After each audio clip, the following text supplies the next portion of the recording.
जी हाँ साथियों, बहुत बहुत स्वागत करता हूँ अपने इस यूट्यूब परिवार रोहित सरवालू जी में। हम आप लोगों को बताएंगे आज हिंदी के एक इम्पॉर्टेंट व्याकरण की जो टॉपिक है। हिंदी का जो व्याकरण है वहाँ का एक इम्पॉर्टेंट टॉपिक है कारक।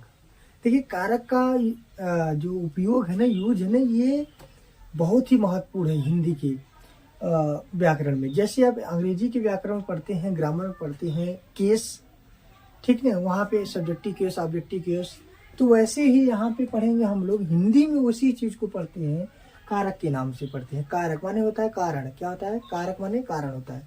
तो देखिए, वाक्य में जिस शब्द का संबंध सीधा क्रिया से हो, किससे हो? क्रिया से। तो आप लोग सभी जानते हैं क्रिया किससे कहते हैं, तो हम आपको बता देंगे क्रिया माने होता है काम। क्रिया माने क्या होता है? काम होता है। कोई भी काम हो क्रिया होता है, जैसे नहाना, खाना, उठना, बैठना, पढ़ना, लिखना, नाचना, गाना, हंसना, बोलना, ये सब क्या है? क्रिया है। सीधा ट्रिक आपको बता दें क्रिया को पहचानने के लिए, जिसके पीछे क्या लगा हो, ना लगा हो ना, वो क्या होता है? क्रिया होता है। जैसे करें हंसना, हंसना, उठना, बैठना, पढ़ना, नाचना, गाना, ठीक, रोना, ये सब क्या होता है? क्रिया। तो जिस शब्द का संबंध सीधे क्या से हो? क्रिया से हो, तो उसे क्या कहते हैं? कारक कहते हैं। माने क्या हम कहें, वाक्य में जिस शब्द का संबंध सीधे किससे हो? क्रिया से हो, वो क्या कहलाता है? कारक कहलाता है। तो कारक का हम लोग चिन्ह बताए हैं, 1 2 3 4 5 6 7 8, यानी कि कितने कारक होते हैं? कुल 8 कारक होते हैं। कितने कारक होते हैं? 8। पहला कर्ता, कर्म, करण, संप्रदान, अपादान, संबंध, अधिकरण, संबोधन। यानी हम आपको बता दें कि ये 8 कारक होते हैं। और हम आपको यह भी बता दें कि इसको अभी हम ट्रिक से आपसे याद करवाएंगे। कैसे? ट्रिक से।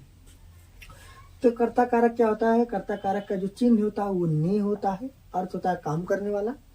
कर्म कारक का क्या होता है? को होता है, जिस पर काम का प्रभाव पड़े। और करण कारक क्या होता है? से द्वारा इसका चिन्ह होता है, अर्थ होता है जिसके द्वारा कर्ता काम करता है। संप्रदान कारक का कारक जो चिन्ह होता है वो होता है को के लिए, अर्थ जिसके लिए क्रिया की जाए। अपादान का होता है से अलग होना, जिससे अलगाव हो। संबंध कारक का के की, ना ने री, ना ने नी ने री और अन्य पदों से यह संबंध होता है, इसका अर्थ होता है। अधिकरण कारक में पर होता है, इसका चिन्ह होता है, क्रिया का आधार होता है, इसका अर्थ।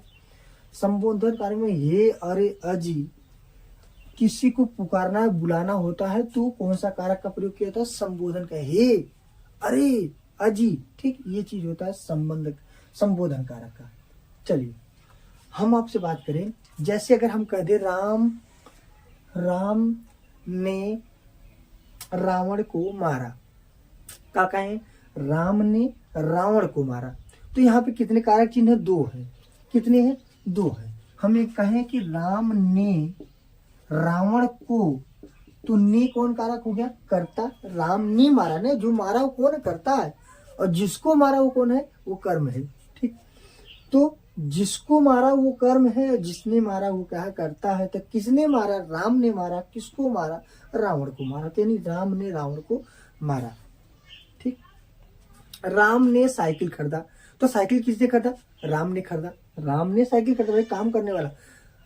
ठीक, अब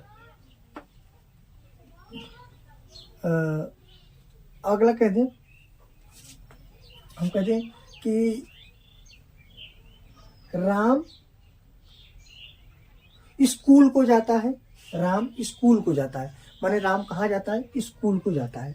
अगर कह दे राम साइकिल के द्वारा, राम कह दे राम साइकिल के द्वारा जाता है, या राम साइकिल से जाता है, तो से जाता है माने कहाँ? करण से द्वारा आता, जिसके लिए करता काम करे। ठीक, अगला क्या है? राम पढ़ने के लिए जाता है। भाई राम कहाँ जाएगा? पढ़ने के लिए जाएगा। कहाँ जाएगा? पढ़ने के लिए जाएगा। फिर अपादान, राम छत से गिर गया, राम पेड़ से कूद गया, राम, ठीक, अब छत से गिर गया और पेड़ से कूद गया, यानी पेड़ और छत से क्या होगा? अलग हो गया। तो अलग होने की जो बात होगी वो अपादान कारक होगा। संबंध में क्या होगा? राम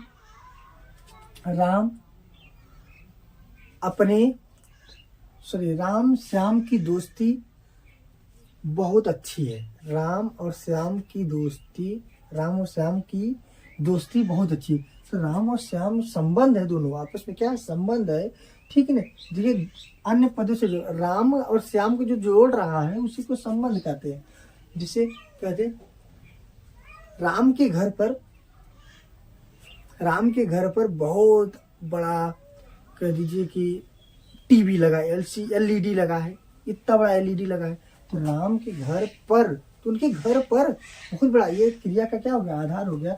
अगर हम किसी से बताएं हे राम के घर पे ने बहुत बड़ा एलईडी लगा, तो कहें हे अरे राम के घर इतना बड़ा एलईडी, हे राम के घर इतना बड़ा, तो कहने का मतलब क्या होगा।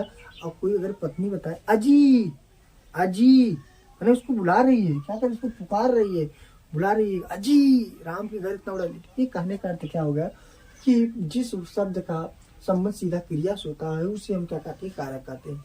तो हमें उम्मीद होगा आप लोगों को ये कारक जरूर समझ में आया होगा। ठीक, कोई भी वाक्य हो वो बिना कारक का पूर्ण नहीं होता, इसलिए कारक का बहुत ही ज्यादा इम्पोर्टेंस होता है हिंदी व्याकरण में। वैसे ही केस का इम्पोर्टेंट होता है इंग्लिश ग्रामर में। धन्यवाद, आप लोगों को जरूर समझ में आएगा। कारक को जरूर सीख लीजिएगा। धन्यवाद।